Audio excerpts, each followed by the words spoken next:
అమ్మా ఇప్పుడు ఈ సృష్టి నడవాలంటే స్త్రీ పురుషులు కలవాలి. అవును. అన్న స్త్రీ పురుషుల్ని ఒక ధర్మబద్ధంగా కలుపుతుంటారు. అలాంటి సృష్టి కార్యాన్ని మీరు నిర్వహిస్తున్నారు. మాలాంటి దృష్టిలో మీలాంటి వాళ్ళు కారణ జన్మల కిందకి లెక్కే. మీ జీవిత ప్రయాణం గురించి జీవిత ప్రయాణం అనేటప్పటికి నా కొన్ని అసలు గ్రంథాలు ఎట్లా అవుతాయి. ఈ మ్యారేజ్‌కి ఎట్లా మళ్ళారు మీరు?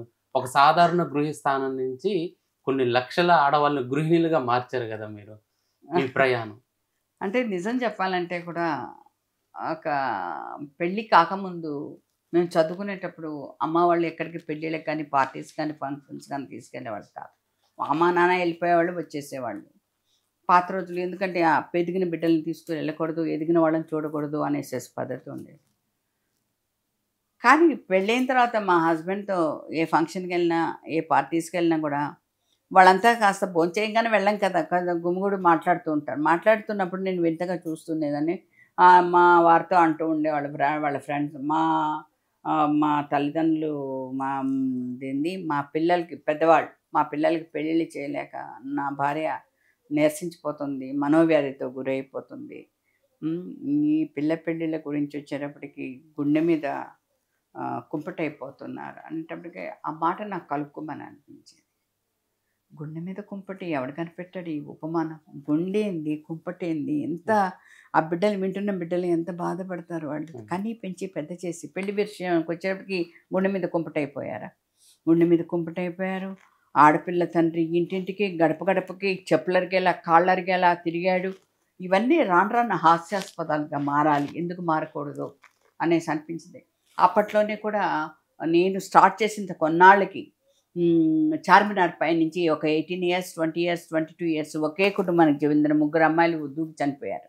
నా తల్లిదండ్రులు మా పెళ్ళిళ్ళు చేయలేక మదన పడుతున్నారు, మేము చూడలేక, మేము దీనివల్ల చచ్చిపోతున్నాం అనేసి అప్పుడు చార్మినార్ కూడా బంద్ చేశారు అప్పట్లో. అప్పుడు మళ్ళీ ఎవరిని పోనీ. అప్పుడు అనిపించింది నాకు, పెళ్ళి చేయడం గగనం కాదు సుగమం అనేసి చెప్పాలి.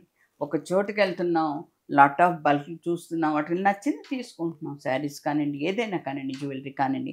పెళ్ళి కూడా ఎందుకన్నా నచ్చిన వాళ్ళ age, qualification, date of birth అన్నీ ఓకే అనుకుంటే చేసేయచ్చు కదా అనేసి అనుకున్నాను. కానీ మా ఇంట్లో వాళ్ళే అందరూ వద్దని వారించారు, చాలా భయాలు పెట్టారు కూడా. ఎందుకంటే పెళ్ళి అనేవాడు వాడు డేటా అనేది కరెక్ట్గా ఇస్తాడా? వాడేమన్నా త్రేతాయుగంలో శ్రీరామచంద్రుడా ఇవ్వడానికి? ఏదైనా ఫేక్గా రాస్తే ఎందుకు ఇరుక్కుపోతా వద్దు అని. కానీ నాకు బాబా ఉన్నాడు, అది చాలు అనేసి నేను ధైర్యంగా వేశాను. ఎవరి మాట వినలేదు. మా హస్బెండ్ కూడా నాతో 15 days కూడా మాట్లాడితే నువ్వు ఎవరి మాట వినవా అనేసి కూడా, ఏమి తక్కువైంది నీకు అనేసి అన్నారు.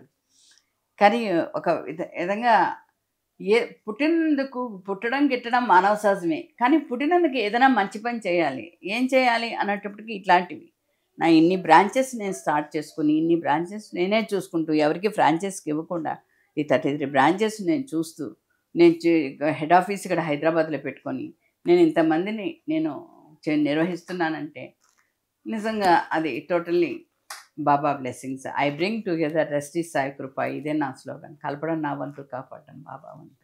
అందువల్ల అన్నీ పర్ఫెక్ట్గా సక్సెస్ అయిపోతున్నాయి. ప్రతి ఒక్కళ్ళకి కూడా తూచి తూచి స్టెప్ వేయమనే చెప్తాను. అబ్బాయిలు కూడా అబ్బా హీరోలాగా ఉన్నాడే, చేసుకుంటే అతన్నే చేసుకుంటాను అనేసి అలా ఫ్లాట్ అయిపోవడం, అలా హ్యాపీగా ఫీల్ అయిపోవడం కాదు. ఏదైనా పెదవులు అబద్ధం చెప్పినా కళ్ళు అబద్ధం చెప్పు, సూటిగా చూడు, నేల చూపులు చూడొద్దు. అమ్మాయిలు కూడా అదే నేను కౌన్సిలింగ్ చేస్తాను. అన్నీ అడుగు, అన్ని విషయాలు అడుగు. నా లైఫ్ పార్ట్నర్ అయితే తగునా కాదా అనేది డిసైడ్ చేసేసుకో. మాటల్లో మొదటి రోజు ఏదైనా కరెక్ట్గా తెలీదు, రెండో రోజు, మూడో రోజు ఎప్పుడైనా మాట్లాడండి. మాట్లాడుతుంటేనే అప్పుడు తెలుస్తుంది మనం చేసుకోవాలన్నా వద్దా అనేసి వాళ్ళకి ముందే కౌన్సిలింగ్ చేసి ట్యూన్ చేస్తుంటాను కాబట్టి పర్ఫెక్ట్గా సక్సెస్ అయిపోతున్నాను. అమ్మ మీరు ఇప్పుడు కూడా ఒక సాంప్రదాయబద్ధంగా ఒక పెద్ద ఆడపడుచులాగా, ఆది ముత్తైదులాగా కనిపిస్తున్నారు కదా. మరి ఇప్పుడున్న స్త్రీలు వస్త్రాధారణ గురించి మీ మాటల్లో చెప్తారా? అది కరెక్టేనంటారా, లేకపోతే వాళ్ళు స్వేచ్ఛాయుత జీవితం గడిపే హక్కు వాళ్ళకు ఉందంటారా? కానీ అది కరెక్ట్ కాదు ఇది నాగరికత అనేది వెర్రితల్లు వేస్తున్నప్పుడు మనం ఎవరిని ఇబ్బంది పెట్టలేము. మీరు ముసుగేసుకొని ఇళ్లలోనే కూర్చోండి అని చెప్పలేము. అలాగని సినిమాలో లాగా విచ్చలవిడిగా బహిరంగంగా అన్ని అవయవాలను బహిర్గతం చేసుకొని అందరికీ చూపిస్తూ తిరిగి వాడు నన్ను చూశాడు, వీడు నన్ను పట్టుకున్నాడు అనేసి ఇట్లాంటి గొడవలు రాకుండా ఉండడానికి మీరు ఇట్లాంటి పనులు చేయకండి అనేసి చెప్పడం కూడా అది సబబు కాదని అనిపిస్తుంది. ఎందుకంటే వాళ్ళని చదివించారు. ఆ పాత రోజుల్లో అన్న చదువులు లేవు, వాళ్ళని చదివించారు, ఉద్యోగాలు చేయిస్తున్నారు. వాళ్ళకి ఆ పరిపక్వత అనేది తెలియాలి. అంటే ఇట్లా వేసుకుంటే బాగుందా లేదా అనేసి, ఏందో ఆవిడ వేసుకున్నది ఈవిడ వేసుకున్న, నా ఫేవరెట్ హీరోయిన్ కూడా ఇలా వేసుకుంది కదా అనేసి వేసుకున్నప్పుడు వాళ్ళ ఇష్టానికి వాళ్ళు వదిలేయడం, కానీ వాళ్ళని కట్టుదిట్టం చేసినా కూడా వాళ్ళ మనసు అక్కడికే లాగుతూ ఉంటుంది. నేను ఈ డ్రెస్ ఎందుకు వేసుకోలేకపోయానా, వీళ్ళందరూ నన్ను ఇట్లా బలవంతంగా ఇట్లా ఆపేస్తున్నారు అనేసి. ఎందుకంటే నిన్న ఒక మ్యాచ్ చూపించాను, అన్నీ ఓకే నచ్చాయి. అమ్మాయి డ్రెస్అప్ బాగలేదండి, అలాంటి డ్రెస్సులు వేసుకుని మాకు ఇళ్ళలో తిరిగితే బాగోదండి అనేసి ముఖం మీదే చెప్పేశారు ఉన్న ఫ్యాక్ట్. చాలు, ఎవరి టేస్ట్ వాళ్ళది, ఎవరి పద్ధతి వాళ్ళది. ఆ అమ్మాయి పద్ధతి అమెరికా నుంచి వచ్చింది కాబట్టి ఆ అమ్మాయి స్టైల్ ఆ అమ్మాయిది. అందువల్ల దీనిలో అనేది ఒకళ్ళను బలవంతంగా ఏదో అంటారు చూడండి, పాత రోజుల్లో భర్త చనిపోతేనే వాళ్ళకు వెంట్రుకలు తీసేసి వాళ్ళకు తలచీరలు కట్టి వాళ్ళ మనసును అనేది తెలుసుకోవట్లేదు. అదే తలలు బోడులైన తలపులు బోడులా అనేసి రాజా రామ్మోహన్ రాయ్ అనేసి అన్నారు అనేసి చెప్తుంటారు. పాత రోజుల్లో మనం చదువుకున్న గుర్తొచ్చి.